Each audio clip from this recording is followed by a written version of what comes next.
আমরা কবচায় বলতে এরকম বলি, কিন্তু কবচ কবচ বলতে এই যে দুই কলম জোড়া কবচায় এই যে এরকম এখন এই যে কবচ আমরা সবসময় করি, কিন্তু এর নাম হচ্ছে কবচ। কবচ মানে তোমার পুরো পুরো হৃদয়কে আবেক্ষণ করে, হৃদয়কে আলিঙ্গন করে যে দেহের অংশটা, এই সম্পূর্ণটাই কবচে।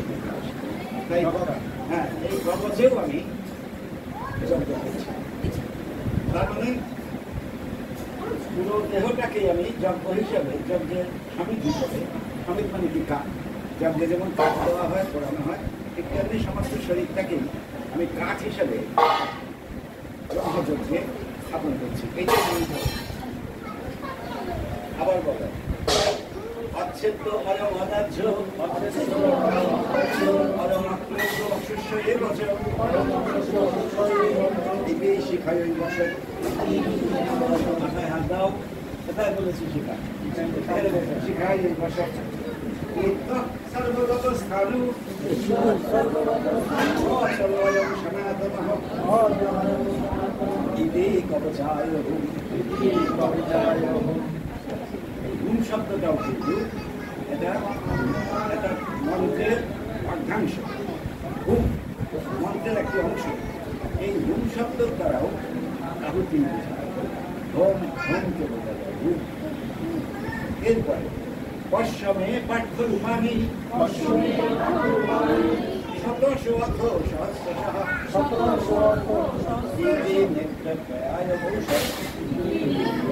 নেত্রত্রয় মানে তৃতীয় নয়ন। তোমার একটা আছে নয়ন, দুইটা আছে নয়ন।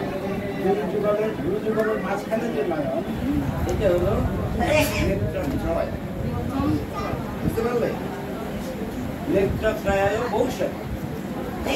একখানে বলেছে বসত, বসত হোম মন্ত্র, ভবিষ্যতে হোম মন্ত্র। কিন্তু অনেকগুলো বলে পশ্চিমে পাত্র রূপানি আমার অনেক রূপ দেখো হে, শত শত সহস্র সহস্র সহস্র রূপ দেখো।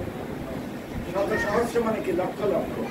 আমার অনন্ত রূপ দেখো। এই অনন্ত বলেই ভবিষ্যৎ হয়েছে বহু বছর। বছর এক বছরের, ভবিষ্যৎ বহু বছর। আবার বলছি পশ্চিমে পাঠ্যরূপাণি শতশ অথ সহস্রশ চক্রায় ভবিষ্যৎ নানা বিধানি বিদ্যানি নানা বর্ণাকৃতি নিজ ইতি অস্ত্রায় ভট। এই চুরিটা দেওয়া, চুরি দেওয়া জানো? দাও দেখি।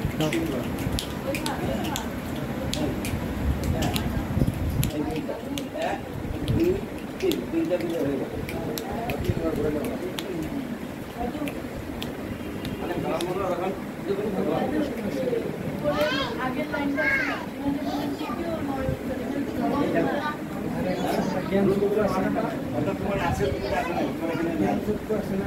ভেতরে আছে, তুমি দেখতে পাও। ঠিকই বলেছ, কিন্তু এইখানে কল্পনেত্র আছে। কল্পনায় এই নেত্রটাকে তোমাকে ধরে নিতে হবে যে এখানে একটা নেত্র আছে। এই যে মূর্তি দেখো, মায়ের মূর্তি, সেখানে এখানে একটা ছোটটাও আছে না? মায়ের তো দেখা যায়, তোমারটা দেখা যায় না কেন? তার কারণ তুমি ওটা দেখতে পাই না, আমারও চোখে সেটা দেখতে পাই না। এই জন্য কারণ এখানেই তৃতীয় নেত্র দেখি না, কিন্তু তৃতীয় নেত্র প্রত্যেক জীবিত আছে। ভগবান থেকে সবাই এসছেন, তাদের সবারই এই জ্ঞানচক্ষুটা রয়েছে। এটার নাম জ্ঞানচক্ষু।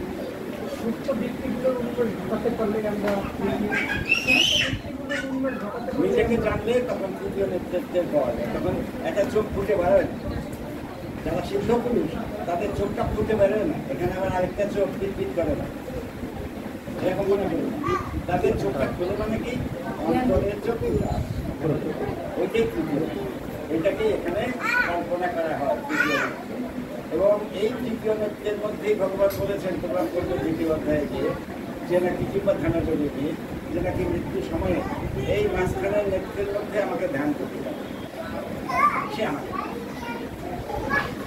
ভগবান মিথ্যা কথা বলেছেন, এখানে একটা চোখ আছে, সত্য কথা বলেছেন। তাহলে এইখানকার চোখটা হলো নেত্রত্রয়, তৃতীয় নেত্র।